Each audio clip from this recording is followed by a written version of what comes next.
All right, all right, all right. You're listening to the We're Talking Football podcast. I'm Weston. With me, as always, my right-hand man, Lou. Lou, another week in the books. We're here to discuss our Week 7 recap.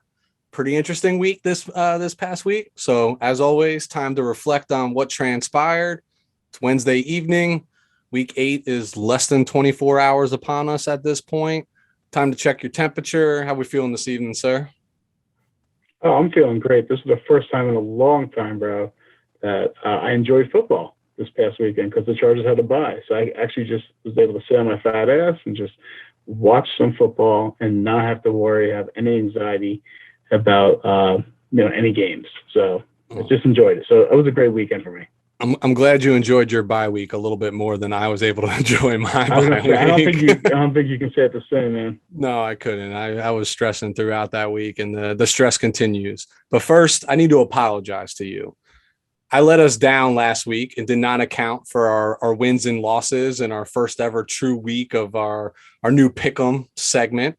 So, Lou, to redeem myself, I'm quite happy to say that I did not let us down this week. I went back through our picks that we made last week, and I'm happy to share how we fared and stacked up for week 7 in the NFL season, in the 2021 NFL season. So I'm going to revisit this subject, but just to recap, you went 8-5. Ooh. I went 9-4. Some highlights in this. You called the Panthers over the G-Men. I was way off, right? I said that I called the G-Man over the Panthers. Forgive me. You're 100% right. I said this was a get-right game for the Panthers, and it was the absolute opposite. This was a get-very wrong for the Panthers. Obvious by Daniel Jones doing his best hybrid Odell Beckham, David Tyree impression, catching passes as your quarterback out on the flank. I almost put him as my offensive player of the week just because of the catch that he made. It was that spectacular. I refrained from doing such, but I called the Titans over the Chiefs, right? So that was my highlight pick of the week. So a pretty even week. I'll keep track of this moving forward. Let's agree that we'll start the win-loss record based on our performance in week 7, and we'll progress from there. And we have 11 more weeks to go. And we'll see how we stack up for the season. Sound good? And we'll keep a weekly, we'll do this almost like NFL countdown, right? Like, or the NFL network, right? With Mooch and all those guys. We're just a running tally where we stand over the season. Sound fair? I don't know yet. I have to go back because we did make picks week 6. So if I did good week 6, I'm going to lobby to incorporate my record there into our weekly.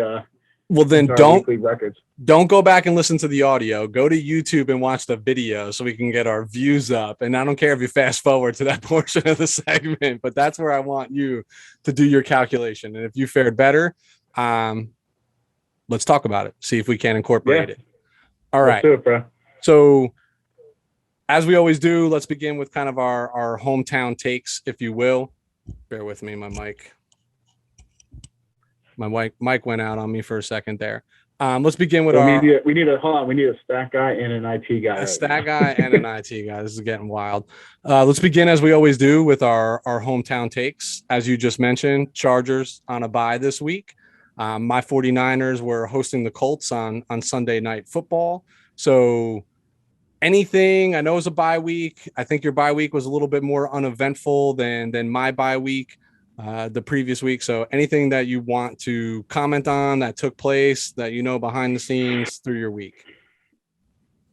Nothing too much. I will say, in my opinion, they did a great job of getting healthier this bye week. Nazir Adderley looks like he's playing this weekend. Same thing with Drew Tranquil. They missed those two tremendously the week prior. In addition, they're getting one of their defensive linemen back, Justin Jones.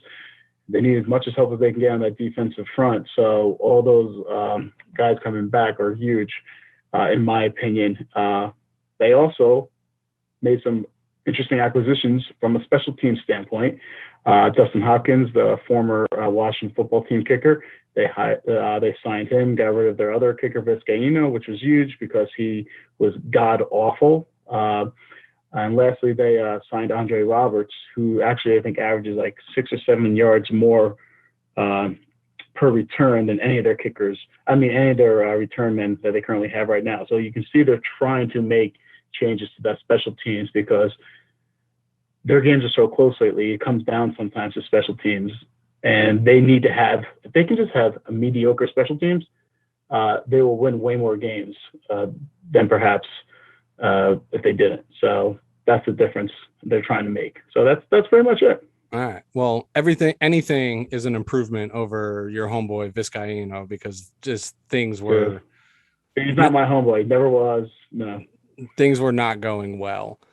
All right. So sounds like there's not much more. Speaking of not going well, Weston, let's talk about your 14th. Awful segue. Yeah. Lou, I'm going to start with the good. Because there was good news is there wasn't much, right? And then I will get into the opportunity. Yeah, then I will get into the avalanche of shit that transpired shortly thereafter. So some of the positives. Elijah Mitchell, the 6th-round rookie running back, went 18 for 107 and a touchdown. What was crazy is he had 57 yards rushing on the first series, and that touchdown was on the first series, right? So scripted first 15 plays. Everything looked and felt like it was going right.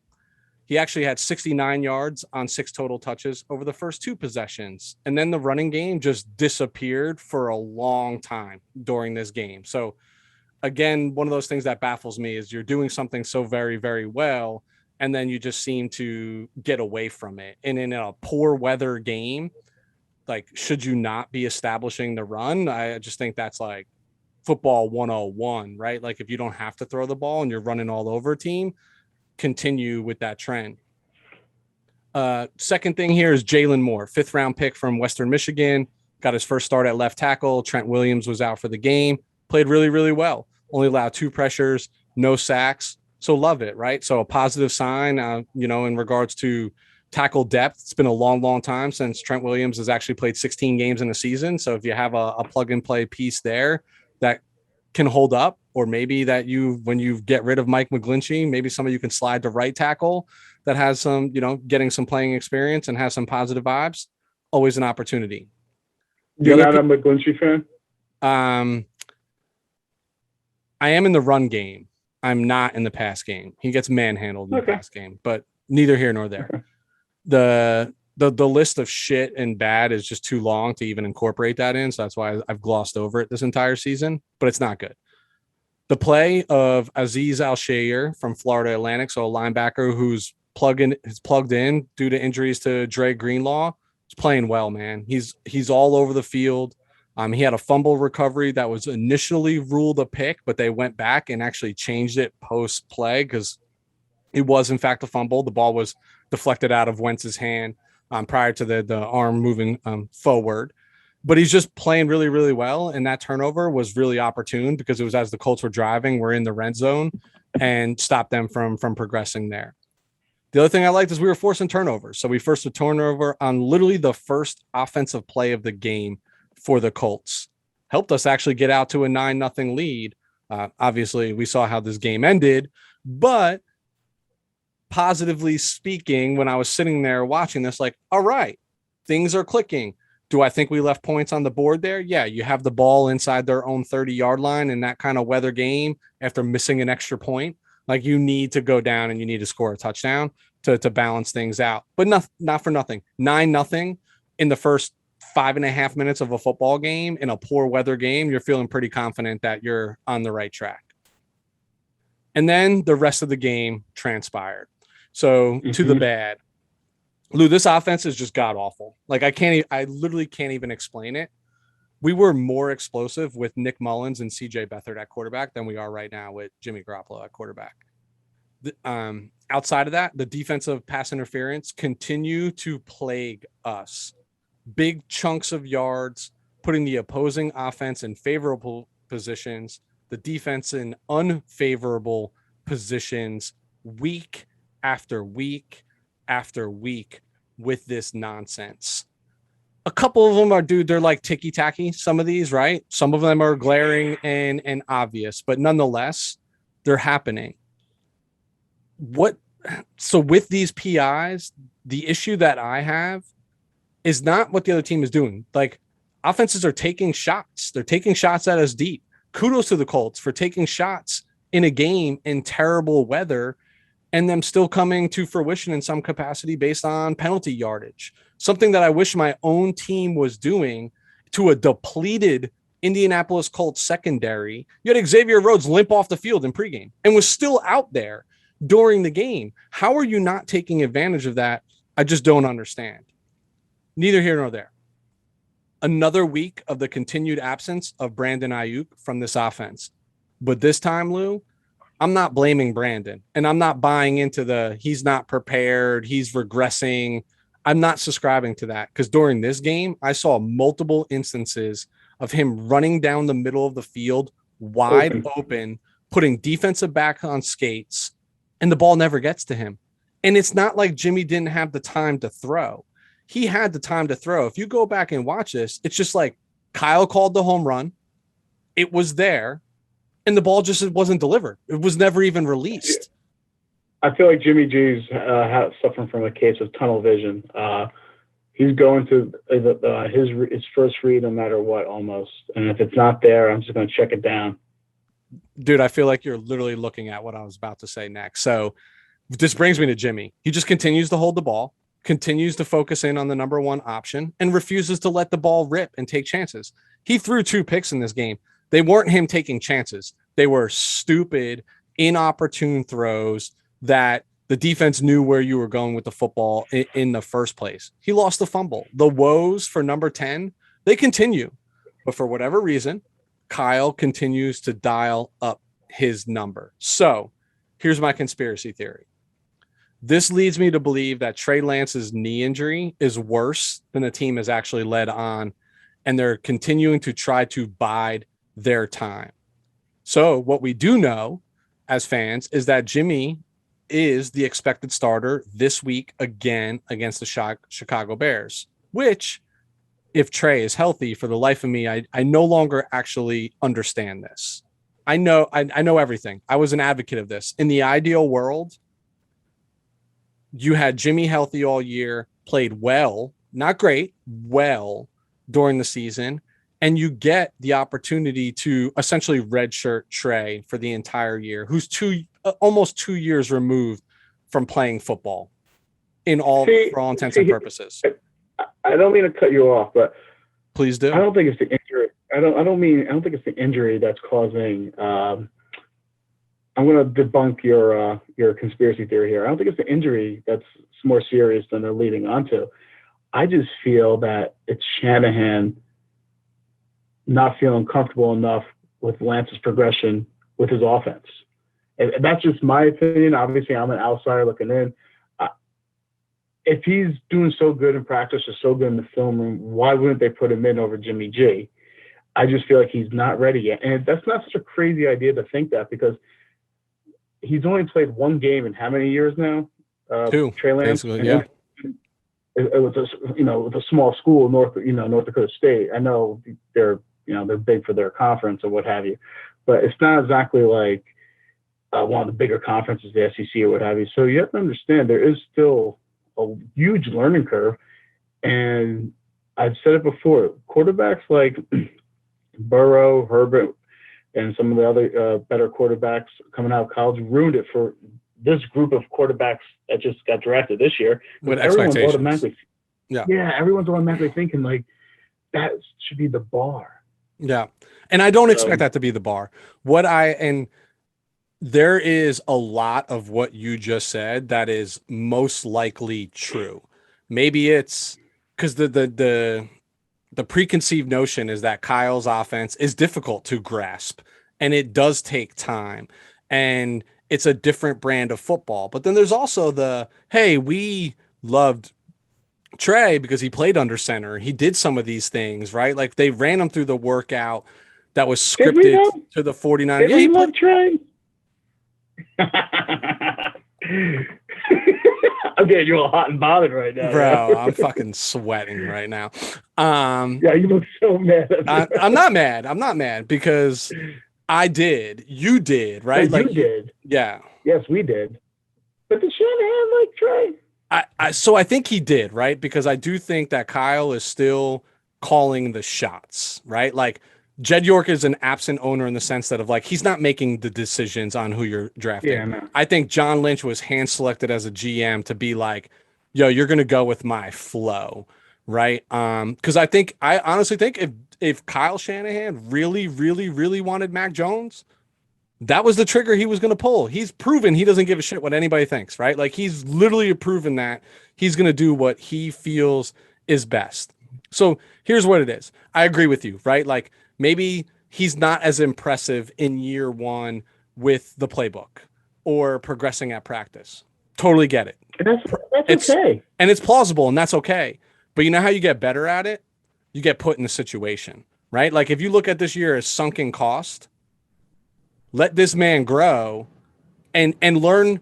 And this goes for both parties, right? Like let Trey learn with in-game experience and let Kyle understand what vibes best with Trey in-game experience. See, that's one way to look at it. The other way, if you put someone in that's not 100% ready, you're also risking the maturation process of that individual. You're looking at your David Carrs and, your Joey Harringtons, like people that were not ready to play and they were deemed a savior, had to start from day one, and then pretty much they fizzled out because of that. Yep. So I think, listen, I don't know. Obviously, I'm not a GM, but I just don't think you can put someone out there who's not ready to play. Okay. So, did you watch Sunday night's game? Yes, I did. Was there anything about that game that tells you that Jimmy Garoppolo is ready to play? I agree, but he is the lesser of probably two evils right now.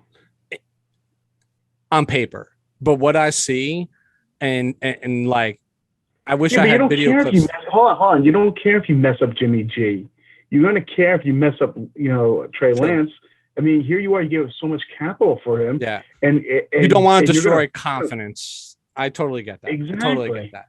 But if Kyle is the mad genius that he is, can you not simplify the game plan a little bit? Like, dude, look, bro, don't tell me Trey didn't hang with the Arizona Cardinals who were putting 40 up on people and we kept them to 17 and it was still a game, right? I'm just, hear me out, right? Like, let me, yeah, go ahead. Okay, good. I was going to make a point. I'm a huge Kyle Shanahan fan, but is he doing a good job coaching this year? No. If anyone knows bad coaching, it's this guy right here, a guy affiliated with the Chargers, right? That follow the Chargers. I mean, we've had North Turner, Mike McCoy, Anthony Lynn. I did such a good job blocking him out. So I know about bad coaching. All right. So I got a couple of notes real quick. They were 1 on 11 on third down, 4 turnovers, 7 penalties for 122 yards. That's a poorly coached team. It has nothing to do with the players. Well, that's discipline. That's poorly coached right there as well.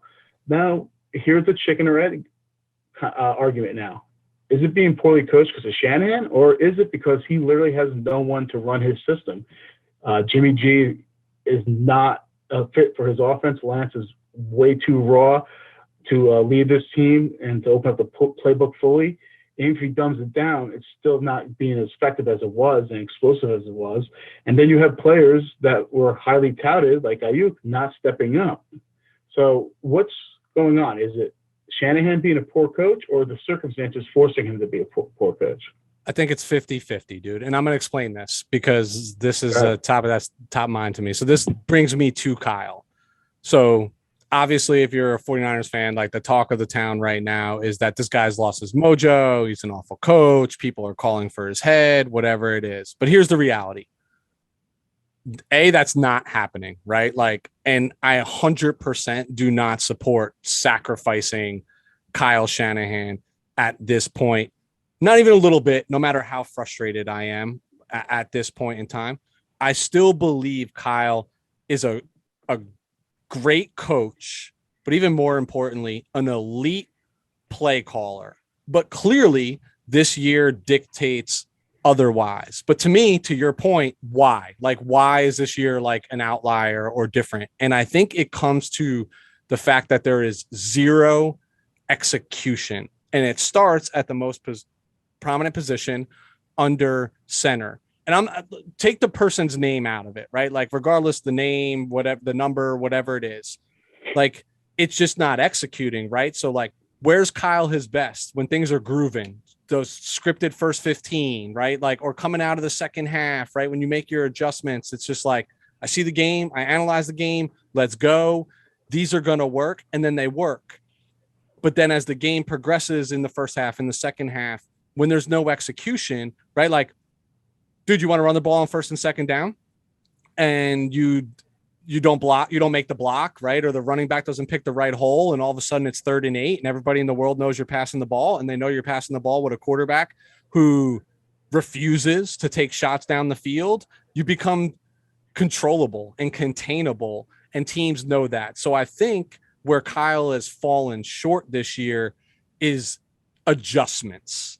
And I think he's already like thinking 4 plays ahead, which is causing an issue because he's already anticipating what's going to go wrong and trying to get out of his own head. So I think, again, Kyle Shanahan should be the head coach of this team. Kyle Shanahan, to me, is a very good head coach. He's an even better play caller. But I do think lack of execution is taking the game away from him. Like, if you look at 2019, right, when this guy was on top of his game, everything just went right. Like, everything just went right. Like, he went 13-3 for the season. Everything went right. It's not going right now. And he's got to figure that out. And he's got to figure that out with a tumultuous quarterback situation of, who do I need to have in there? And there's the checks and balances game. I agree with you. Do I want to destroy a 21-year-old kid's confidence and make sure that he's never going to achieve his potential because he's scared to death to go out there? Or do I just want to shit on a 30-year-old quarterback who's at this point going to be a journeyman in the NFL? Give me the 30-year-old, man. So here's what this really boils. Here's where I think it doesn't help that when you guys in your division got a 7-0 team and a 6-1 team. Bro, I totally agree, right? Like, the NFC West is the best. Like, we get that. But let's talk about the true reality and let's get out of here because I don't want to spend any more time on this at all. They're 2-4 with 4 straight losses. I can argue the loss against Green Bay, the loss against Arizona, the loss against Seattle. Those are all like 1 possession games. Like, you lost to a 6-1 football team with 37 seconds left on the clock. You lost to them with no time on the clock, but you had the lead with 37 seconds left, right? So like, some things are going right, but execution, right? Like, it down the edge. This game with the Colts was a 1 possession game the entire game. It looks like 2 possessions by the end because they had a garbage time touchdown after things transpired. All good. I'm telling you, Lou, this season's over. I'm telling you, the season's over. That's what my eyes tell me because I just think like the turmoil is going to be too much to surmount. And I don't think they're playing with any conviction, any urgency. But on paper, here's reality. There's still only 1 game out of the final wild card spot in the NFC with 11 games left in the season. So a lot can happen. And I think that's part of Kyle's hesitancy to make the switch is like, this is still attainable. If I can just right the ship and get a couple wins here and a fluke injury there or a fluke whatever here, like, playoffs are within sight. That's the difference between the NFC and the AFC right now, right? Is like, there's not clear separation unless you're at the tippy top of the NFC. So like, right now, I do think Kyle stays with Jimmy. And 1 more loss, 2 more losses, I think we're going to see that change because I think even Kyle then will have to face reality that, like, okay, if this season is lost and sunk, 2022 is going to go a whole lot better for me right now if I can get my quarterback here playing in 2021 with no expectations. Like, hey, you don't have to take us to the playoffs. You don't have to do anything that. Just go out there and learn my game. Go out there and learn the offense. Go out there and get your groove. Go out there and find what's going to be successful for you. That bodes well for 2021. I don't want to talk about this team anymore. Like, I'm done, period. I don't want to. Okay. I don't want to talk. Go on. I don't want to talk about them until after the Bears game next week. Are you okay with that? Yeah, it sounds like you're a little bit. It sounds like you're kind of freaking out here. So let's segue in, because you know me, I'm always freaking out, right? Like the world is always, man. Yeah, the world is always coming to an end unless my team is showing signs of being 13-3. But final point actually is, like, fans need to stop thinking that this is the same 2019 team. It's not. It isn't. It's not. It's you have to find ways. From a talent standpoint too. I personally believe. I just don't.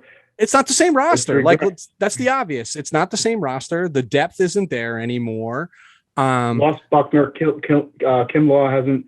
He's about to go on. He's about to go out on season. About to be out for the year. Yeah, it's you guys. You were talking about real quick. You were talking about, you almost could have been 4-2 instead of 2-4. But if you really look at it, devil's advocate, I'm a glass half empty guy. Being a Chargers fan, you guys almost blew it against the Lions. You beat, it was an ugly win against Philadelphia. You could be 0-6 too. Yeah, so it's totally get it. Which is an issue because you don't have first round picks next year or the year after. So yeah, dude. And I won't even get into the talk of, like, New England called and offered a second for, like, I'm not even getting into that, because to me that's all, like, I know people in Boston, right, that are diehard Patriot fans. I won't say I know people in Boston media, but I actually do know a few people in Boston media, and they'll tell you this guy Seth Wickersham or whatever is a sham. So, like, I don't put too much stock into those rumors. I don't believe it. I don't put anything into that. Like, I honestly don't think my coming off an injury, stupid. Coming off an injury, and they really think that they're not that stupid, bro. Yeah, I agree. All right, let's move on. Freaking out. Yeah, are you? I have two teams here, one positive, one negative. I'm going to let you lead in because I've been doing a lot of the talking. What are you leading in with? I will start with a team, but the second one is not a team. So first I'm going to talk about Broncos, the Denver Broncos and their fans. The Bridgewater Drew Lock experiment officially RIP. It's dead. Yeah. They thought they can build a competitive team by having a solid rushing attack and Aaron Rodgers 2022, baby. Yeah, that's what they're hitching their hopes to. But they thought they could beat this, have a competitive team by, like I said, having that solid rushing attack, having a great defense. We told, when we covered this team, there was no hold on the team outside the quarterback. It just hasn't been that way, though. Their defense hasn't been as solid due to injuries and what have you. Obviously, the back end has been very good, but the front seven not as solid as they probably would like to hope for. And they're in division with quarterbacks galore, perhaps the best division for quarterbacks: Herbert, Mahomes, and Carr. And they don't have one. I'm telling you, I kind of think it's time for a rebuild out there in Denver. And if I'm Denver fans, I'm pretty pissed with this because it's like they sold their soul to get Peyton Manning, and after that, they're stuck in purgatory for the last 6 years. Yeah. So the only area I'll disagree with you on that is I don't think you need to implode this thing, because you do have some young talent at some core positions, right? Like, their receiving corps are young. Outside of Melvin Gordon, like Javonte Williams, right? I mean, he's a rookie, right? So, and he's a pretty interesting piece and playing well. I think their defensive backfield is not aging. They're young. No, Surtain's playing pretty well for a rookie. You still got Simmons back there. Like, yeah, Shelby Harris is aging, but I love Shelby Harris. Von Miller is about to fall off a cliff. I get all of that. So I don't think you need to implode it. I think this comes down to the majority of NFL teams' problems. If you don't have a top 10 quarterback in the NFL, it becomes really, really hard to compete.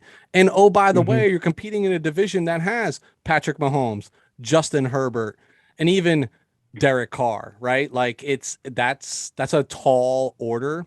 I think the people were fooled by the 3-0 start, but forgetting that you played like the Jets and the Jaguars. You played the three worst teams in the NFL. Was that all you wanted to say on the Broncos? That's it. That's all I got for the Donkeys. I'm going to start negative because I want to end positive flowing into the following segment. So I'm going to go with the Carolina Panthers. They started this season 3-0, feeling really good about their offseason decisions. But since then, this thing has legit just fallen off the rails. 4 straight losses. To me, the Sam Darnold experiment might legitimately come to a screeching halt, getting benched at the end of the last game against the Giants, the 1-win Giants who could not get out of their own way, have not been in a competitive football game, and they got smacked, Lou. Like, that's not good. Here are the other concerns. Where's DJ Moore been? Robbie Anderson got himself a fat contract and has legitimately been non-existent. If I go back 2 weeks in week 6 against the Vikings, he had 13 targets for 3 receptions and 11 yards. 13 targets that amounted to 11 yards. I just honestly I personally think if I'm getting 13 targets in a game, even though I'm a little long in the tooth right now, I probably can get like 20 yards. They're off 13 targets. I'm feeling real confident that I'm good for at least 35 off that, right? I just think this team has no identity. I think Matt Rule, a young head coach in the NFL, is just reeling, trying to figure out how to bring this thing together on the fly. But this is not good. It doesn't help that their best offensive player, Christian McCaffrey, once again is out for extended period of time, back-to-back years. Dude, this is the problem. He's a difference maker, but it's been he is, can't dude, count on him anymore. But he plays that position, and that position says when you get injured once, you get injured twice, and you get injured 3 times, and you get injured a 4th time. Like, if I'm the Carolina Panthers, like, as much as you're right. Christian McCaffrey is legitimately a difference maker because he does everything, right? Catches the ball out of the backfield. He's a safety net for the quarterback. He runs between the tackles. He runs outside the tackles. I mean, he is a supreme talent. But what do we always say on this show here? We're talking football. Availability is the best ability. And I see 0 availability. And, bro, last I checked, we go up in age. We don't go backwards in age. So injuries linger. They become more prevalent. They become more likely on a position that in a normal season, someone like Christian McCaffrey is going to get 300 to 400 touches. It's a lot of times being tackled. That's a lot of times getting thrown out of bounds and landing on a shoulder. Like, it just, bro, it all adds up. And I don't know if they can count on him to be a 16, 17 game player ever again in a Carolina Panthers uniform. It's funny. I'm going to fall on my sword here. I was a Sam Darnold fan coming out of USC. Me too. When he wasn't successful against the Jets, I blame the Jets. It's come to my realization that he's just not good. So true. But don't make an excuse for him, dude. I'm going to make an excuse. I love Darnold. I'm going to make an excuse for him because I think he's talented. But I think this is your point about Trey Lance, right? Like, someone like Sam Darnold, right? He was forced to play right away. And those ghosts of Christmas past don't go away. And I'm saying that tongue in cheek a little bit when he's literally telling you he's seen ghosts against the New England Patriots on the sideline. ESPN picked it up and had to do a whole apology and yada, yada, yada, yada, yada. The damage has been done and it's carried with him. But here's the reality, bro. Like, this is the reality. He went from one bad team to another bad team. Like, he didn't go to a team that has a ton of, like, he didn't go from quarterbacking the New York Jets to going down to, I don't know, Tennessee or you know what I mean? Like, I agree, but he went to a talent with better talent. He went to a team with better talent, and it still has not amounted in a progression. I don't see any progression. I don't see him getting better from a completion percentage standpoint. I don't see him getting better from a yards per attempt standpoint. I don't see him getting better from anything. So that is where the problem I have with Darnold is that he's just not getting better, or it's very incremental if he is. And the Jets offense compared to the Panthers offense is night and day, meaning the Jets' offense is way worse than the Panthers. Panthers have some players on that offensive, but like I said, I'm out on him. He broke my heart. Jumping ship. All right, give me one more. How about Kyle Pitts fans? All right, Okay. hear me out. Okay. Hear me out. Atlanta fans were so upset that they didn't draft Justin Fields. They were. Not our boy Dwayne down in North Carolina, who's an Atlanta Falcons fan. He had me on the show and he wanted Kyle Pitts. So I know one fan that was in on Pitts. Shout out to Dwayne, man. So real quick. So they wanted, a lot of the Atlanta Falcons fans wanted Justin Fields, and they ended up drafting Kyle Pitts. I love Kyle Pitts as a player, but I thought tight end, like really a difference maker at tight end. I thought that's kind of overly ambitious with that fourth pick. I know he's a unicorn. I get it. He's not just a tight end. So I understand that. He was probably one of my top 3 players in the draft. Because tight ends, especially their first year, is so hard to be successful. But look what he's done out of the last 3 games. He's had 20 receptions for 332 yards and a touchdown. Did you know the last tight end to eclipse the 1,000-yard threshold? I might have told you this earlier this year, but do you know who it was?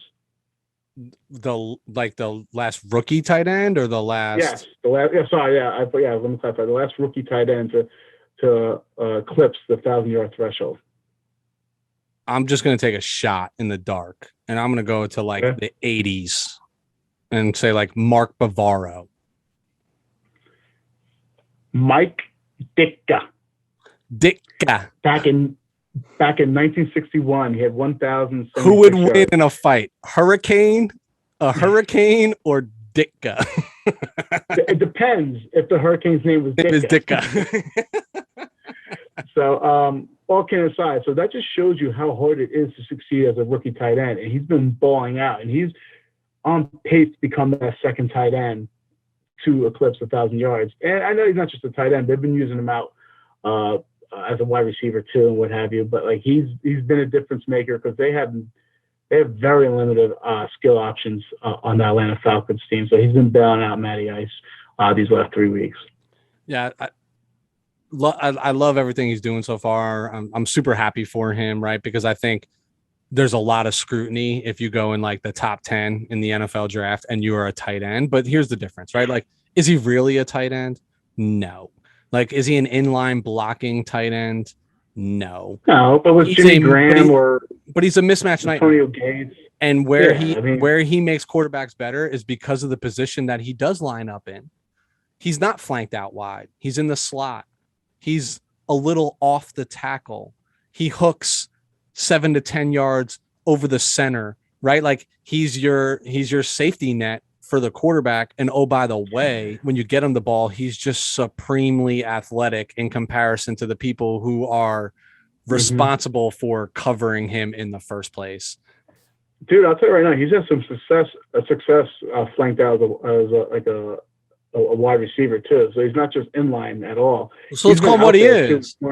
He's just a supremely gifted, athletic, supersized wide receiver.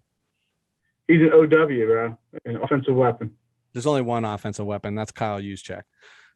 All right. Who's your next freaking out? All right. So positive.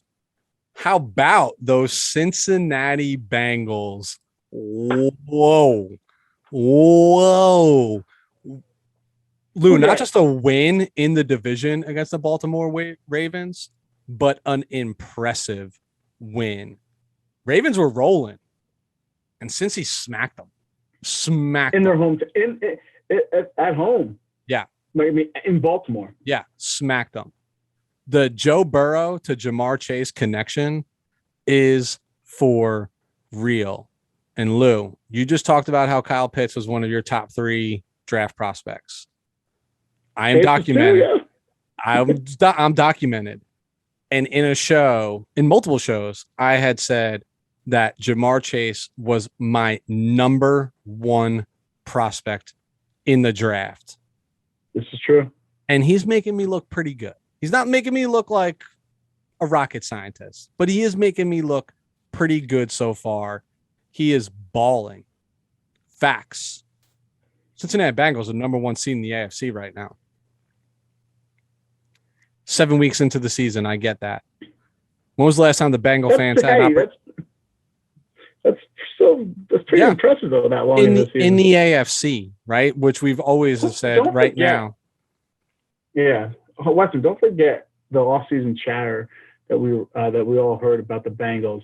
How Joe Burrow was practicing so tentative, and he looked so scared to get hit. And Jamar Chase couldn't catch the ball because he couldn't see the white lines and what have you. And then the defense, they traded away their best pass rusher for Lawson and got Hendrickson, who's been playing well. Is awful. He's been playing well, man. Very well. He's not flashing the plan. No. So everyone was killing him, and they drafted a wide receiver over an offensive lineman. And 7 weeks into the season, almost halfway into the first seed in the AFC. Problem for that, I'm loving the shakeup and the changes of the guards here. The traditional teams are no longer on top, and you really have these young and upcoming teams starting to.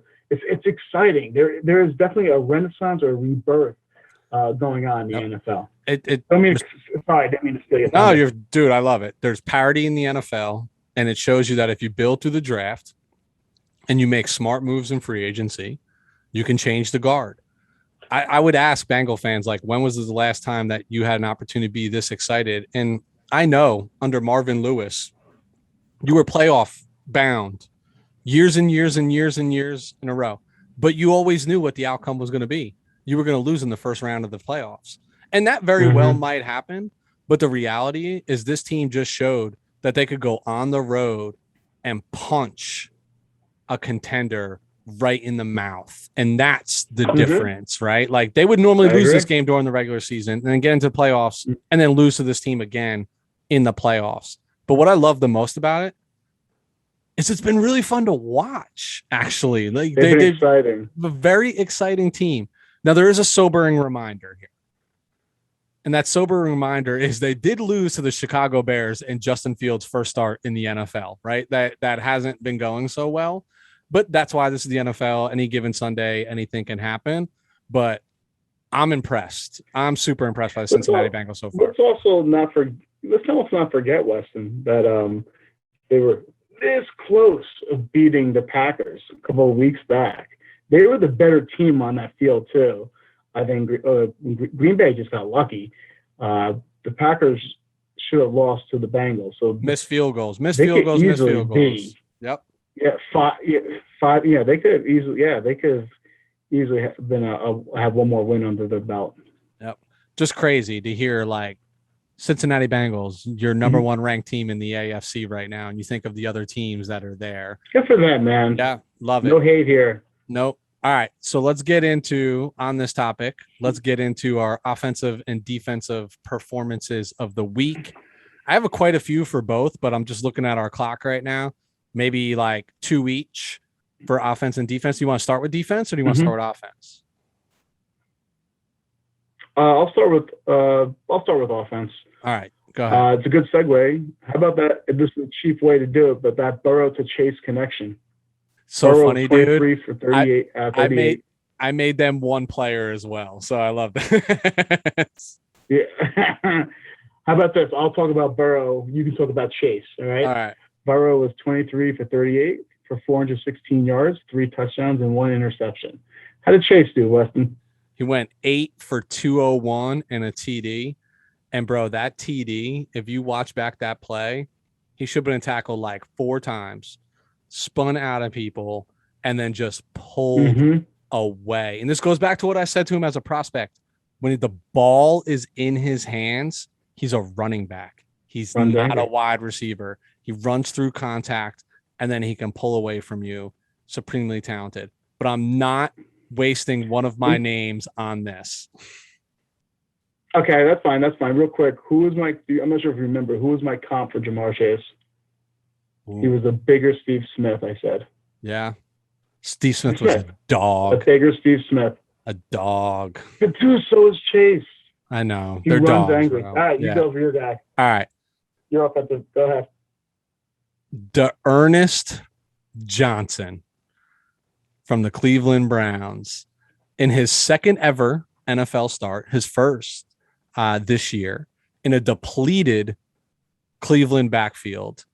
I was actually approached by this. I mentioned this on the last show where my brother-in-law was like, dude, do I play this guy? And I was like, no, I'm not even sure like I know who he is, but I'm not certain that like, okay, no Nick Chubb. Like, do you really play a third string running back on a team? Like, there's a reason these people are third string.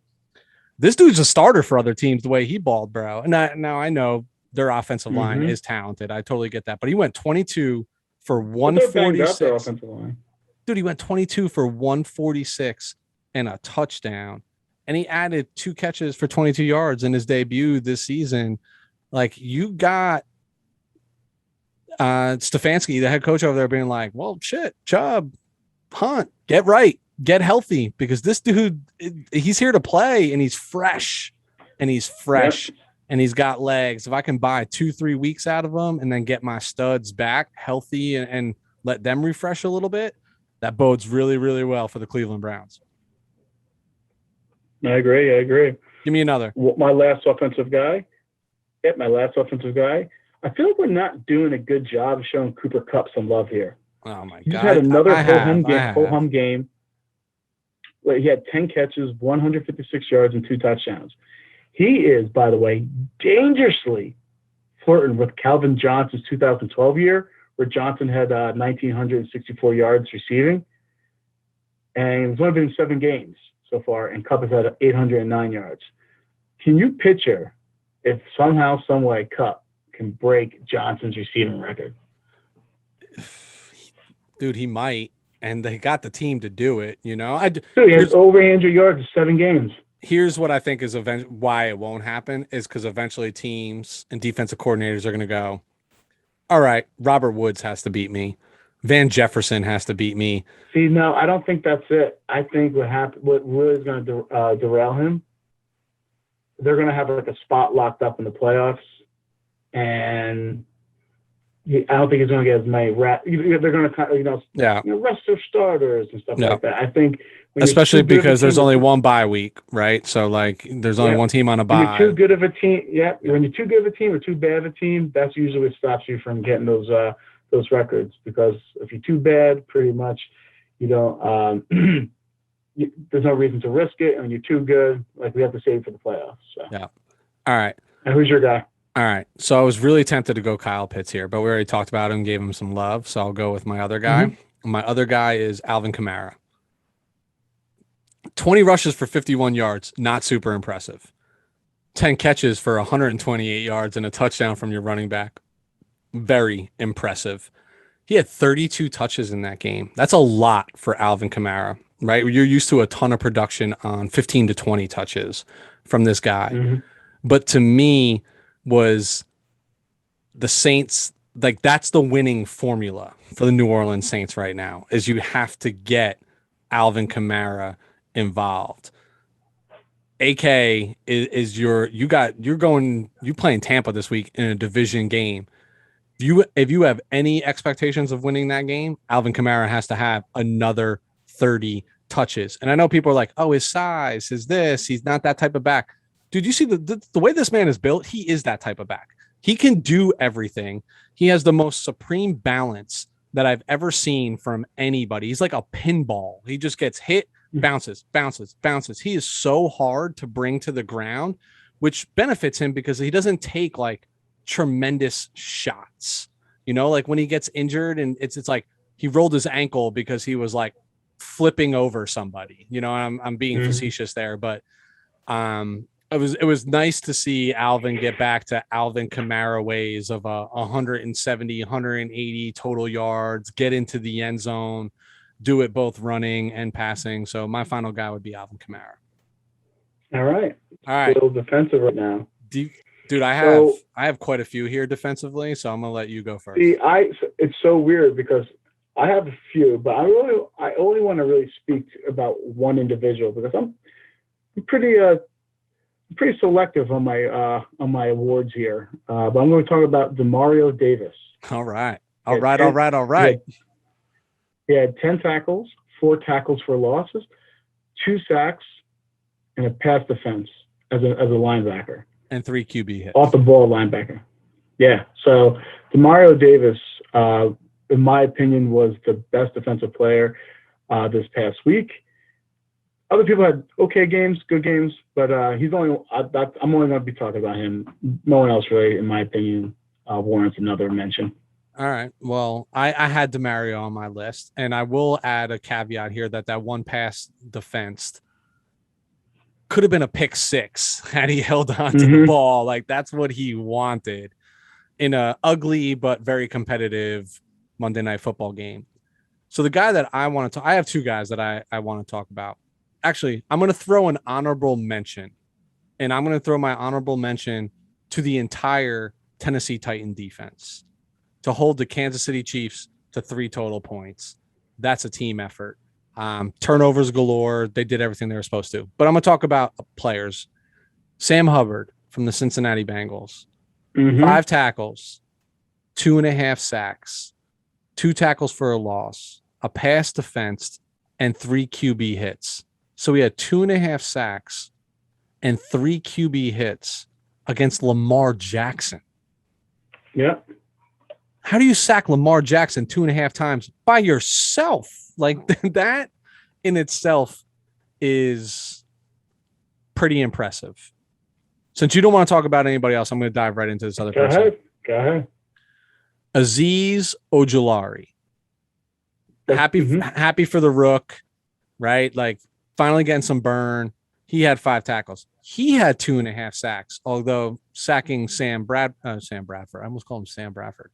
Sam Darnold 2.5 times versus sacking Lamar Jackson 2.5 times is entirely different. But he had 3 tackles for a loss, 4 QB hits. To me, that's a big game from your second round draft pick. And that's what the Giants were hoping for when they drafted this guy to begin with. But anytime I see a stat line that says 2+ sacks, you got to give it up for those individuals. Yeah, and I agree. And Azeez has really had a good year so far. He's up 5.5 sacks for the year, on pace for double-digit sacks this year. Not bad for a rookie with bum knees, right, when they drafted him. All right. Exactly. Lou, week 8's coming up. What are you watching? What are you looking for? 2 things. Can the Rams cover a 14-point spread against the Texans? That is like, because I looked at the they covered, the what was it, 16 against the... Yeah, so that's what I'm saying. Can they cover that 14-point spread against the Texans? None of the games really turned me on this week, to be honest with you. Other than that, I'm also having my eye out for player movements. You know, the trade deadline fast approaching, and I'm hoping to see some movement this year more than in the years past. So those are 2 things I'm looking for this week. Unfortunately, Lou, this is the NFL, right? And trades don't often happen in season. And when they do happen in season, they're lesser named individuals. They're not necessarily your top tier talent. A girl can dream. A girl can dream, Weston. I get it. I'm not here to squash those dreams either. Like, I'm always tuned in to see like movement in some capacity, who's buying, who's selling, because to me that tells you what coaches and GMs think of their team that year. I got 3 games on the docket for me. I think Thursday night. I think tomorrow night, Packers versus Cardinals. You got 6-1 versus 7-0. I don't often look forward to Thursday night games, but this is a battle at the top of the NFC, and believe it or not, a little less than halfway through the season, this has playoff implications. This might dictate who has the number 1 seed. And keep in mind, Lou, only 1 first round bye now that 7 teams make the playoffs, and this win or loss could dictate that. I agree with you wholeheartedly. I was excited until I found out that Adams is not going to play, Lazard's not going to play, J.J. Watt, they just said will be out for the year with the shoulder injury. That just came out like an hour ago. So it lost a little of its luster, I would say. By star power, but there's still the end. You still got to go play the game, right? And at the end of the day, this is still number 1 versus number 12, and let's see how that turns out. The other game I'm looking at is one of the other games I'm looking at is Cowboys versus Vikings. I think the Vikings are much better than they are given credit for, and that their record might say.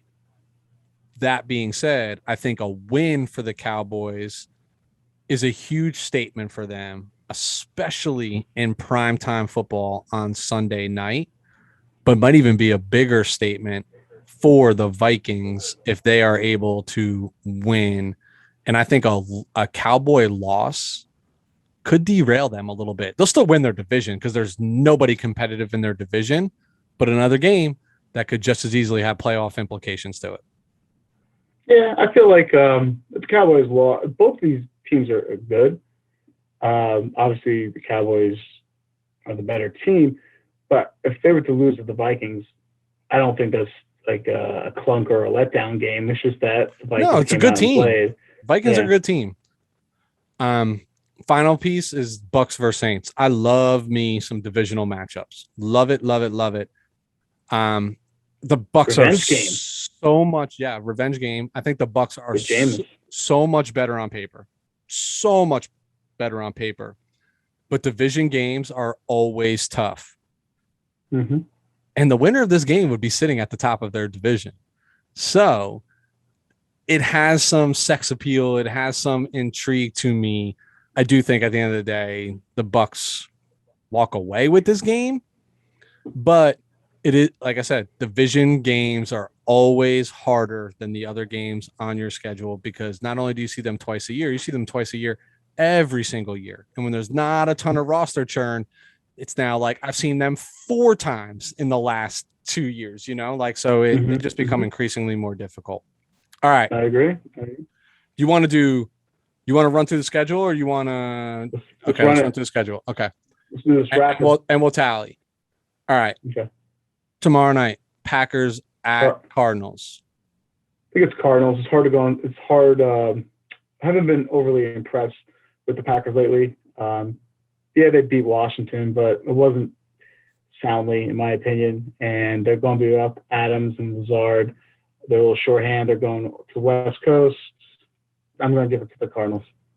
I am so tempted to pick the Packers here because it's how often do teams go 8-0 in a season, right? I think early last week, Arizona proved that they're flawed like every NFL team. I know 31-5 would say that they weren't, but that game was a lot closer for a long time than the 31-5 score. But I too am going Arizona Cardinals. I'll give them the home nod, and not having Devontae is huge. Like huge not having Devontae Adams. All right. Bengals at Jets. Stop it. Okay. I agree. Yeah. I agree. Titans at Colts. Riding with the Titans. Looks like Tannehill found his passing game back with A.J. Brown coming back from eating bad food. I don't know what he ate. He had food poisoning, but I'm going to say I'll give me the Titans. I'm going Titans too, but I think this game is going to be a lot closer than people would expect because of division game. I do too. And Indy's Wentz has been playing better. Dude, Wentz has been playing really well, actually. If you really break it down statistically, like from a turnover perspective, I think the difference in this game is Derrick Henry late, ball control, those sort of things. So I think Tennessee wins this game. Rams at Texans. Next. I don't know if I can answer that. I'm just going to Rams 14. Yeah. That's what you got. I know. Steelers at Browns. This one's a tough one. No Mayfield. I think he was practicing today. Is Chubb out? Chubb's back. Give me Browns. Where is it? Where is it? Cleveland? Mm-hmm. Give me Browns. Yeah. Eagles at Lions. Give me Lions. Yeah, dude, me too. They get off the schneid this week. The Eagles have been not impressive. I think they're quickly learning that Jalen Hurts, while a great fantasy football quarterback, is probably not the long-term answer at professional quarterback. Dude, their offense is like the most – there's no motion. They don't run the ball. It's just straight. It's just awful. It's not good. It's not good. I think the Lions get off the schneid. They've been playing everybody competitive. They've been playing everybody well. Rams game aside, like totally different. Even that game was competitive. I mean, they pulled out all the stops, dude. They stole possessions, onside kicks, things like that. Yeah. 2 fake punts. They'll do it again this week. They got nothing to lose. And I think against a 2-5 Eagles team, that's doable. All right. Niners at Bears.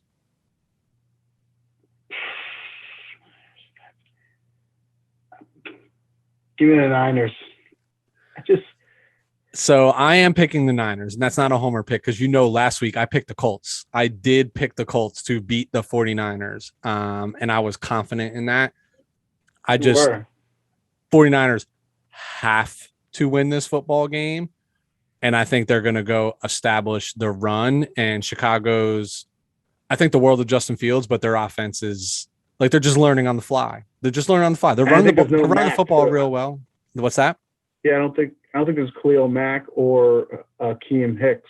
And I think their head coach is in COVID protocol too. So I'm going Niners. No, if that's true, is that true? Because I'll change my pick to the Bears.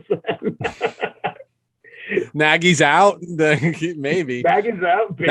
I believe that's true. I don't know how there's different rules. Like if you're vaccinated, like what you have to go through versus if you're unvaccinated. And I don't know the truth behind that, but Nagy was in the protocol.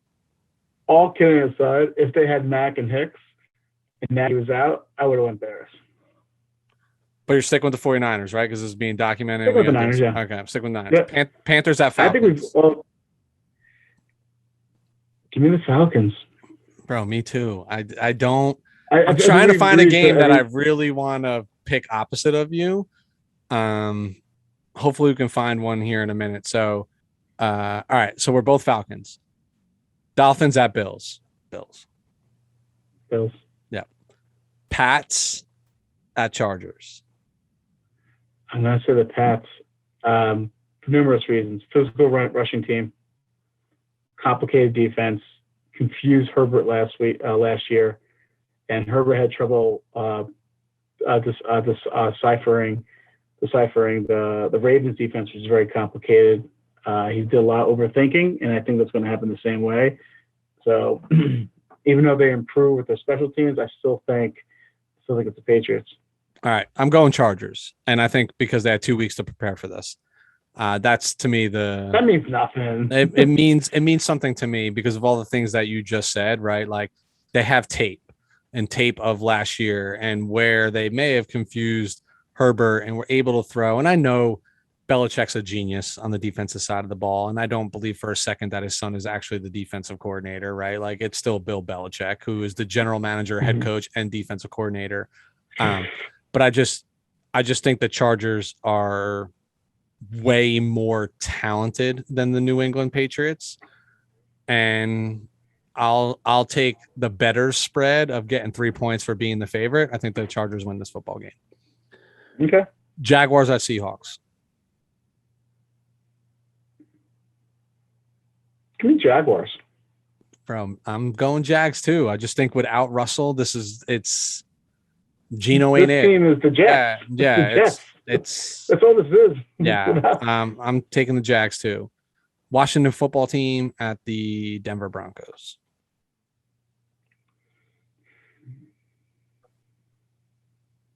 Give me Denver. All right, I'm taking Washington here. Okay. I think this is we're switching it up. Okay. Yeah, I think this is I think this is an opportunity for Washington's defense to get right. Just against poor quarterback play. I think Denver is more talented. I just think this is a game. This is an opportunity for them, and I think they'll take advantage of it. Bucks at Saints. Yeah, I just think that. Hold on, real quick. I just think Taylor Heineke, he's due for a clunker. He's been playing pretty well. Yeah. And I think you know what, this is one of those games like, oh, that's why he's a backup. Yeah. And that's why I think I'm taking Denver. All right. Well, I'm going the football. Don't forget, team. they also have extended, couple extra days off Denver because they played a little Thursday night game. Yep. It's at home too, so give me Denver. Going Washington. Bucks at Saints. Bucks. Yeah, I'm Bucks. Jameis, I have no faith in Jameis. Cowboys at Vikings. See, this is interesting, and let me tell you why this is interesting. I am a little concerned with that calf injury for Dak Prescott. They did have the bye I am week. a little fearful. I get it. I am a little fearful, though, that he's still not 100%. Who's home? Cowboys? Vikings. I'm going Vikings. I'm telling you right now, I'm going Vikings. I will go Cowboys if Dak plays. So I'm going Cowboys. I'm going Vikings, even if Dak plays. And then the Monday night, G-Men at the Chiefs. Chiefs. No, I'm taking Chiefs. They beat bad teams. Yeah, they beat bad teams. Yeah. I think the Giants could give them a game just because that defense in Kansas City is piss poor right now. So I think every game is going to be has the potential to be a challenge for them, but I just don't see them losing at home after the way they were just embarrassed by Tennessee. I just don't see that happening. Yeah. All right. I agree. Let's get into our favorite segment, how we love to wrap things up here on the We're Talking Football podcast. So if you stay tuned this long, this is what you were here for. You're looking for some fantasy advice from the fantasy experts here at We're Talking Football. So Lou, I always set the stage. I always set the rules. Don't tell me that I should play Alvin Kamara. Don't tell me I should play fill in the blank, right? Like tell me who I should play that is not on everybody's radar, who's a must insert this week. Got two guys, and I'll go real quick. When we talked about our fantasy football show, I said I was very high in James White. I felt like he was going to get a lot involved in the passing game with New England. He was playing well prior to season-end injury, and I actually think Brandon Bolden will play well this week. For the reason being, the coaching staff does not trust Stevenson because of his inability to pass protect. That has been a huge issue, and that's why he's in healthy scratches lately, because he just can't understand who to cover, who to pick up. So they're missing that James White-esque type of player, and I feel like Bolden's going to be starting filling out that role of that RB2 in New England, and I think it'll be a great play against the Chargers, who are allergic to tackling running backs. So give me Brandon Bolden. Allergic. And my second guy is Robert Tunyon. I know he's been disappointed this year, but hear me out. No Adams. Yep. No Lazard. And last week, he did catch 4 passes on 5 targets for 63 yards and a touchdown. Maybe that was like his coming out game. Maybe this is the start of the stretch. I'm just disappointed. Ball there. No, I'm just disappointed because I was so high on Tunyon because I think he's good, and I just don't I get it. Like when you have a receiver like Devontae Adams, you force the issue. Like this is what I was talking to you about last week with Keenan Allen. Like when you have a player of that caliber, you force the issue. It's what you do. And they forced the issue to number 17 all game long. And I think that's stolen from Tunyon. And I think very highly of him as a football player. So I agree, right? Like all the stars align for him this week on paper to be good. I'll give you 3. If you're in a quarterback conundrum, Daniel Jones versus the Chiefs. For multiple weeks, I've just been finding an offensive player who's going against the Chiefs and plugging them in because their defense is just terrible. It's like, dude, it's so lackluster. It's crazy. Like, dude, it's legitimate to think that the Kansas City Chiefs could potentially miss the playoffs this year. That's how detrimental this defense is to them. And they're slipping a little bit on offense. They're not the 40-point a game Kansas City Chiefs that you remember. And there's plenty of season to get right. I get all of that.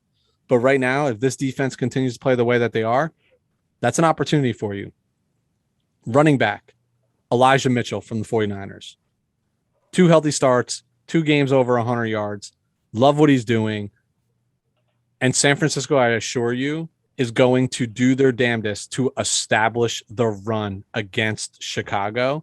And the running game goes through Elijah Mitchell. If you're in a bind for a running back, you might even find an opportunity to start Devontae Booker.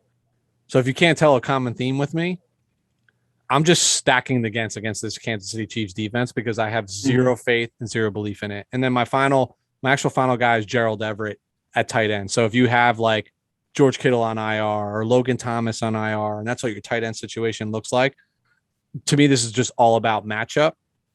And the Jaguars are literally allowing the fourth most points to tight ends this season. So it's just a favorable matchup. And if I'm the Jaguars, knowing that it's Geno Smith at quarterback, I'm going to throw shells around Tyler Lockett and DK Metcalf. They're both getting double teamed, and I'm going to say, run the ball against me or make your tight end beat me. And I think this is an opportunity for somebody like Gerald Everett, who's a plug and play tight end for you. If he gets 6, 7, 8 targets in this game, that's potentially a win for you. Mm-hmm. All right. So that's week 7 in the books. Looking forward to what week 8 brings us. Lou, like I always do, rely on you to tell the folks where they can follow us. Follow us on Instagram and Twitter at WTF Pod NFL. And I've been saying it for weeks now, but we're doing our darndest to grow our YouTube following.